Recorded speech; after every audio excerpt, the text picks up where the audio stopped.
You need to understand this. What you call as myself right now is a huge volume of memory. Your body is the way it is simply because of the genetic memory that it carries. You have your mother's nose, your father's complexion and something else, your grandfather's something else, simply because what you call as your body is a complex amalgamation of memory. A very ancient memory lives in your body. What you call as my mind is 100% memory right now.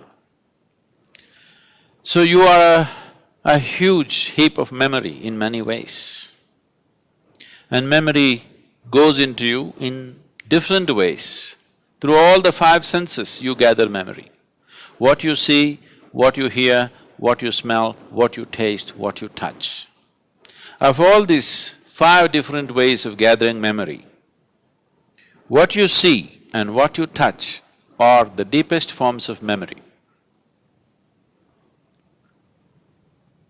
Especially what you touch creates a certain level of memory in the system.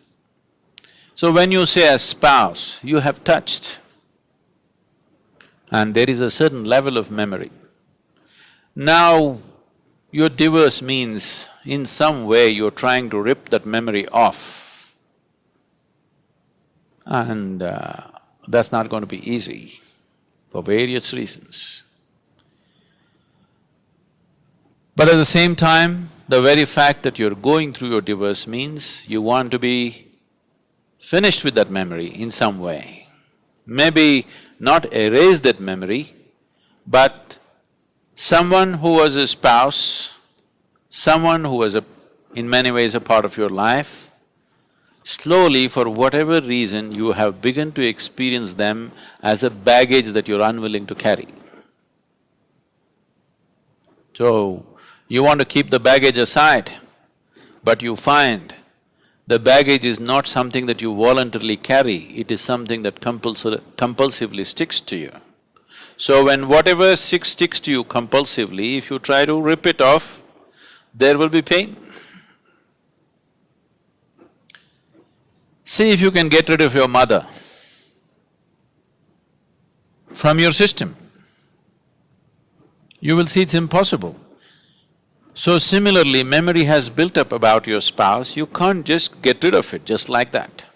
If you do it, even mentally, psychologically, if you're equipped to do it, you will still see the whole system will go through a certain level of suffering invariably.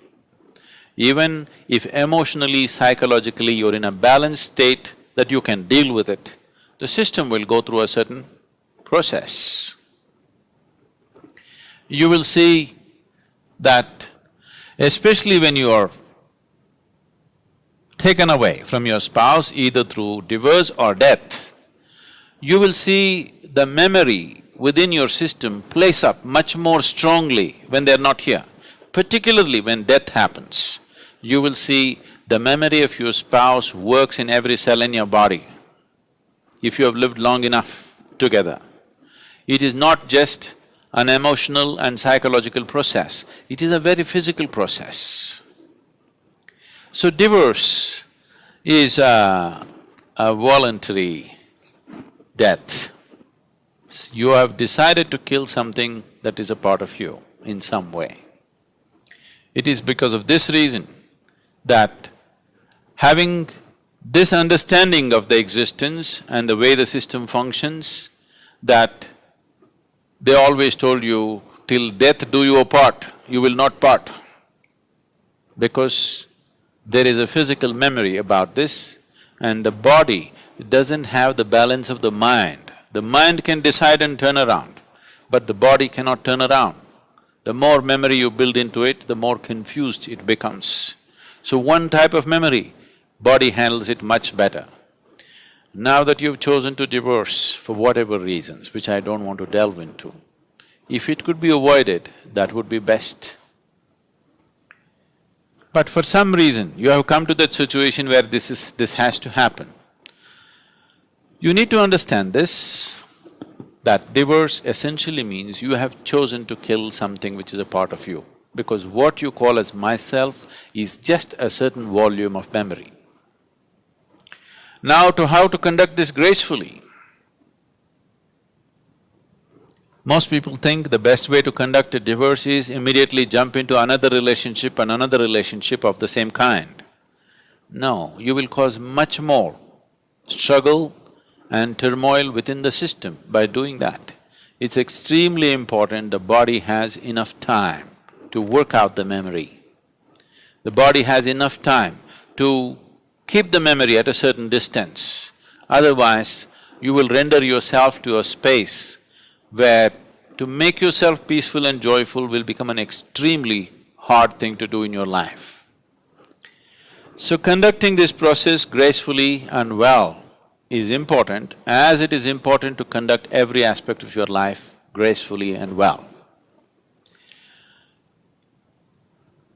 Now, two people who have shared their emotion, their body, their sensations and their living spaces. Ripping it apart is because two memories have merged in many ways. Ripping it apart is almost like tearing yourself apart. Even though you might have begun to almost come to a place where you can't stand the person anymore, still it hurts. Simply because you are trying to rip out a memory which is you, because you are a bundle of memory. If one does the necessary spiritual sadhana, if one does sufficient inner work to establish these energies, which is yourself, you're only divorcing your spouse, you need not divorce yourself. But you need to understand this, you have already divorced yourself, you are quite divorced from your own self. Your existence has been nurtured by making a bond, a partnership or bondage, depending upon how you conducted this, to make yourself feel whole in some way. Most partnerships of this nature are made because by yourself you would feel insufficient, incomplete, but that's not how life is. This is a complete life process by itself. It does not need any assistance from outside. So now that you come to such a situation, it is time to turn inward and see. It is time that you find the completeness of what this life is. It is time you discover that this being is a complete being. It does not need any external assistance to be the way it is. To conduct our life in a society we may need, we are interdependent, but the fundamental existence of this, the balance of what this is, the space of what this is, the possibility of what this is a complete process by itself. Our interdependence is only according to our external requirements, but our inner existence is complete by itself. You are divorcing your spouse, which is bad enough. Do not divorce yourself from yourself.